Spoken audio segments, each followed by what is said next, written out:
साथियों, आप सभी को प्यार भरा नमस्कार। मैं आपका अक्षय सर। ठीक है, आज से मित्रों आप सभी के लिए ओकैब की क्लास रहेगी। ठीक है, तो आप ज़रूर सम्मिलित होकर क्लासेस देख लीजिए ताकि आपकी एसएससी संबंधित कोई एग्ज़ाम हो या फिर टीचिंग संबंधित कोई भी एग्ज़ाम हो या कोई भी ऐसा एग्ज़ाम हो जिसमें आपकी इंग्लिश ओकैब आती हो, तो यह मेरी वीडियो आपके लिए जो है काफ़ी हेल्पफुल होगी। ठीक है, चलिए आइए साथियों हम लोग देख लेते हैं कि ओकैबुलरी क्या होती है। ठीक है, असल में ओकैबुलरी को हम शॉर्ट में ओकैब भी कहते हैं। ठीक है, अब होता क्या है, vocabulary is the collection of words और लिस्ट ऑफ वर्ड्स, कि या तो ये भाई वर्ड्स का एक कलेक्शन होता है या तो वर्ड्स की एक लिस्ट होती है। It is usually arranged by alphabetically, है ना। यह जो है अल्फ़ाबेटिकली रूप से अरेंज की जाती है, माने पहले ए फिर बी फिर सी, इस प्रकार से। ठीक है, आइए अब हम ओकैब में सबसे पहले आपको इस बात पर चर्चा करवाएंगे कि इसमें वन वर्ड सब्स्टिट्यूशन। वैसे तो ओकैब में आपको बहुत सारी चीज़ें मिलेंगी, लेकिन सबसे पहले हम लोग जानेंगे वन वर्ड सब्स्टिट्यूशन के बारे में। तो one word substitution is a method in which a single word is used to replace a longer phrase और सेंटेंस। हमने ये देखा कि जो वन वर्ड सब्स्टिट्यूशन होता है ये एक प्रकार का मेथड होता है जिसमें कोई सिंगल वर्ड प्रयोग की जाती है किसी लॉन्गर फ्रेज या सेंटेंस के स्थान पर। ठीक है, तो आइए भाई चलिए कुछ ऐसे वन वर्ड सब्स्टिट्यूशन को देख लिया जाए। ठीक है, तो सबसे पहला है a person who is unable to stop taking harmful drugs. कोई एक ऐसा व्यक्ति जो हार्मफुल ड्रग्स लेने से अपने आप को रोक नहीं पा रहा है, उसे हम कहते हैं एडिक्ट। ADDICT। एडिक्ट का मतलब होता है व्यसनी या फिर लतिया।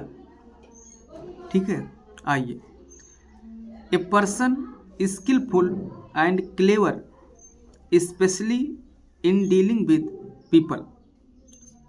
माने कोई एक ऐसा व्यक्ति जो स्किलफुल हो एंड क्लेवर और चतुर भी हो, specially in dealing with people, लोगों से डील करने में, तो उसे हम कहते हैं एड्रॉइड।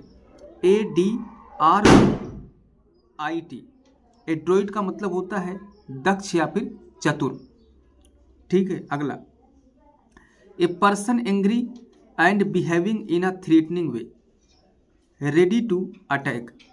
कोई एक ऐसा व्यक्ति जो हमेशा अटैक के लिए तैयार हो, उसे हम कहते हैं अग्रेसिव, माने आक्रामक। ठीक है, अगला one who engages in any pursuit for the love of it and not for gain. जब कोई व्यक्ति किसी चीज़ को सिर्फ लव के लिए करता है और बाकी जो है उससे अर्न नहीं करना चाहता, तो उसे हम कहते हैं अमेच्योर, मतलब शौकिया कलाकार या फिर खिलाड़ी।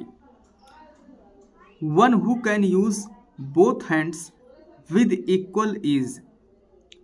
दोनों हाथों से समान रूप से कार्य करने वाला, उसे हम कहते हैं एम्बीडेक्स्ट्रस। ठीक है, अगला one who fishes with a road. कोई व्यक्ति जो सलाख की सहायता से मछली पकड़ता है, उसे हम कहते हैं एंगलर। ANGLER। ठीक है, आगे one who is appointed by parties to settle disputes, है ना, जिसको दो पार्टियों की झगड़े को जो है निपटारा करने के लिए जिसको नियुक्त किया जाता है, उसे हम कहते हैं आर्बिट्रेटर, मतलब मध्यस्थता करने वाला।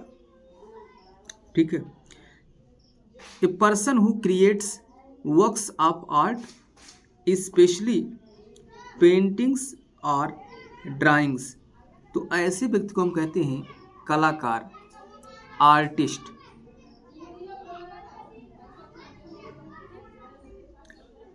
One who does not believe in existence of God.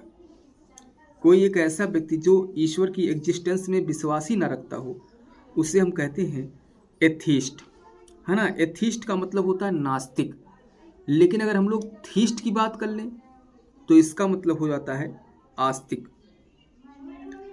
A person who competes in sports, कोई एक ऐसा व्यक्ति जो स्पोर्ट में कम्पीट करता है उसे हम कहते हैं एथलीट, मतलब व्यायामी या कसरती खिलाड़ी। चलिए ठीक है, इतना तक हो गया। एक वन वर्ड सब्स्टिट्यूशन मैं बोल रहा हूँ, उसको आपको कमेंट बॉक्स में आंसर देना है कि one who flies an aeroplane, कोई एक ऐसा व्यक्ति जो एरोप्लेन उड़ाता है उसे हम क्या कहते हैं। ठीक है, ये आपके लिए होमवर्क है। आप जो है इसका रिप्लाई जो है आप कमेंट बॉक्स में दीजिए। ठीक है, आज मैंने ए संबंधित जितनी भी लगभग इम्पॉर्टेंट थी, ठीक है, क्योंकि अगर हमें ये पता करना है कि क्या पढ़ना है तो ये भी पता करना है कि क्या नहीं पढ़ना है। ठीक है साथियों, बाकी अपना ध्यान रखिए। आज ए वाला पढ़ाया गया, अब नेक्स्ट डे हम लोग बी की चर्चा करेंगे। ठीक है साथियों, टेक केयर, धन्यवाद।